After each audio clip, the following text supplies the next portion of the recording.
What's up, COD fans? Welcome back to the channel. We've got a barn burner of a move to kind of report on. I hesitated. I talked about it yesterday in my video saying that there was possibly some moves going on with players like Dashy, Arcitys, and maybe even Priestah. I held off because I wasn't 100% sure if my source was to be trusted, but now that CDL Intel has gone out and said that 100% is in the conversation book at the least, maybe not confirmed as have happened yet, but it is at least possibly moving forward. We're looking at 3 specific moves for you guys to talk about, and these are all very interesting ones. We'll start with Arcitys from the Chicago Huntsman is apparently looking at the Atlanta FaZe pretty in-depthly.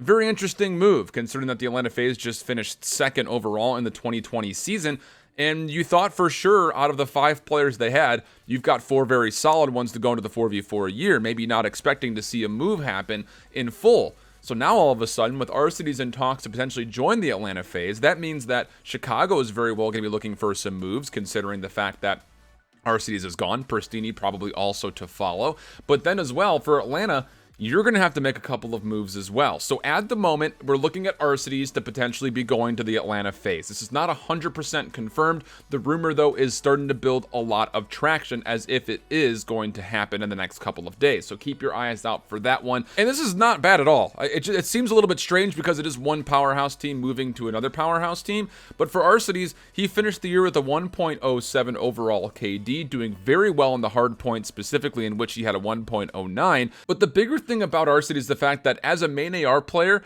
you feel like his playstyle is going to fit the 4v4 metric more than maybe Major Maniac did, who was more passive, more slow, more hitting long rotations and holding long angles on search and destroy, things like that.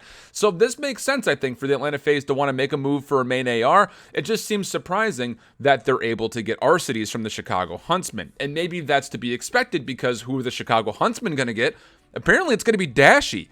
Dashy, we've talked about at the beginning of the year not being happy being on Optic Gaming LA, wanted to play with Chicago, but there was some inner turmoil beef between Scump and the old team and blah, blah, blah. All these other little storylines that were popping up at the beginning of the year that we just kind of forgot to talk about through the rest of the year because it was a little bit petty to begin with. But Dashy, of course, was moved to the substitute roster for the Optic Gaming LA squad right near the end of the year to make space for the UYU boys of Hollow and Draza to come in. But Dashy in his time actually played very, very well. A 1.02 overall KD, very positive, but he was mostly a major impact when it came to the domination, in which he held a 1.1. So if you want to talk about KD ratios, there you go. And the thing about that Optic Gaming LA team at the beginning of the year just really never felt like they were in the roles they wanted to be. Dashy and Slasher were kind of going back and forth between main AR and then kind of the flex player. Never really seemed to fit either of those players until Hollow and Draza got picked up and Slasher could just run main AR, but it left Dashy pretty much without a job.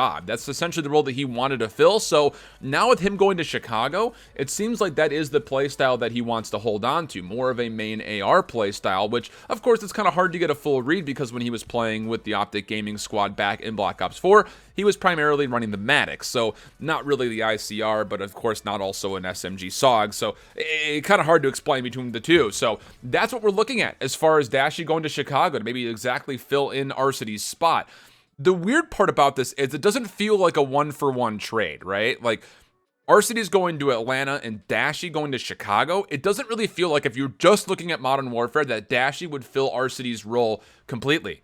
You're hoping here at this point, if you're Chicago, that going into next year, Dashy will be able to explode in the 4v4 standards. So that's some things to kind of keep an eye out for when it comes down to what role will Dashy fill when it comes to Chicago. Of course, with all of this, there's also one more spot to kind of consider. Atlanta, what are you going to do? You just added another player. You were already needing to drop one.